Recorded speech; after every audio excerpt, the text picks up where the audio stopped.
Rita Putri Kusmanegara dari kelas 8C absen 31. Sekarang saya akan membahas unsur intrinsik novel Perahu Kertas. Yang pertama, tema. Tema novel Perahu Kertas ini mengisahkan tentang persahabatan, percintaan, dan mimpi. Tokoh dan perwatakannya. Tokoh pertama, Kenan. Dikisahkan, Kenan adalah orang yang cuek namun tekun. Kuki adalah seorang gadis yang unik dan ceria. Noni adalah sosok gadis yang rajin dan disiplin. Eko adalah orang yang memiliki sifat penyayang. Yang terakhir, Wanda memiliki sifat yang tidak jauh beda dengan Eko, yang memiliki sifat penyayang dan perhatian. Yang ketiga, alur cerita. Alur cerita yang digunakan dalam novel Perahu Kertas ini menggunakan alur maju. Pertemuan Kuki dan Kenan terjadi saat Noni dan Eko mengajak Kuki untuk menjemput Kenan di stasiun. Lalu Kuki, Kenan, Noni, dan Eko menjadi sahabat. Kuki dan Kenan menjadi dekat, sering bertemu, saling mengagumi, dan saling memendam rasa cinta. Saat Kuki dan Kenan semakin dekat, Noni dan Eko menjodohkan Kenan dengan Wanda. Kuki merasa sakit hati, terlebih ketika melihat Kenan dan Wanda bersama.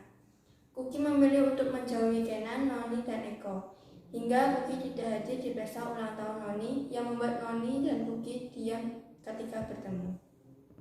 Kuki yang sedang sakit hati memutuskan untuk mencari kesibukan dengan cepat-cepat menyelesaikan masalahnya dengan Kenan. Wanda memutuskan untuk ke Bali hingga bersama Pak Wayan, hingga bertemu Lude yang bekerja di Advocado dan menjalin hubungan dengan Remy. Hati mereka saling memilih.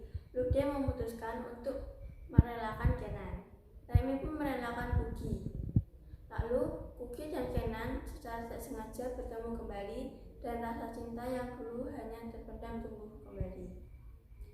Latar tempat pada novel Perahu Kertas ini adalah di Amsterdam.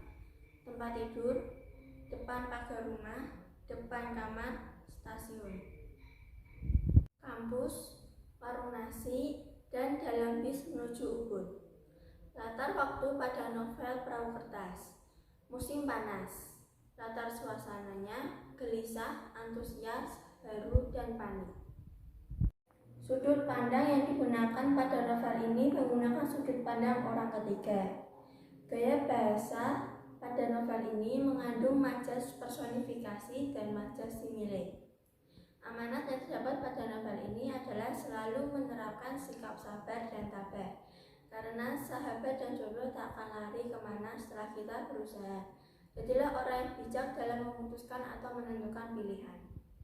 Kelebihan novel Perahu Kertas. Novel ini begitu edukatif, karena kita dapat banyak belajar dari novel ini. Mulai dari bagaimana kita harus tetap semangat dalam meraih mimpi-mimpi kita, serta percaya bahwa hidup ini sudah ada yang mengatur. Selain itu, novel ini juga penuh akan nilai-nilai positif, serta makna kehidupan yang tidak hanya bercerita tentang remaja pada umumnya, akan tetapi bercerita tentang dinamika kehidupan 4 orang remaja, serta kolerasinya dengan lingkungan internal. Dengan penggambaran latar waktu dan tempat yang sangat mendetail namun tidak berlebihan, menambah daya tarik dari novel ini dan membuat seolah pembaca ikut dalam ceritanya. Sekilas novel Perahu Kertas tampak sederhana dan biasa-biasa saja karena bertemakan tentang cinta. Tapi tidak hanya bercerita tentang cinta, namun banyak unsur lain yang mendukung dan kuat dalam novel ini yang membuat novel ini begitu inspiratif, edukatif, seperti mimpi, persahabatan, dan kekeluargaan. Kekurangan novel Perahu Kertas. Dalam novel ini, pelukisan cerita banyak menggunakan setting tempat sehingga dapat berisiko pembaca akan menjadi bingung dalam memahami latar belakang cerita tersebut. Oleh karena itu, dibutuhkan pemahaman dan konsentrasi tinggi untuk para pembacanya. Pada beberapa bagian kisah terdapat cerita yang monoton, sehingga timbul kesan kurang menarik dan timbul kebosanan pada pembaca dalam mendalami novel. Nilai-nilai positif yang terdapat pada novel perahu kertas yang dapat kita terapkan dalam kehidupan sehari-hari adalah sikap jujur, kerjasama, menghargai dan menghormati orang lain, serta ikhlas. Terima kasih.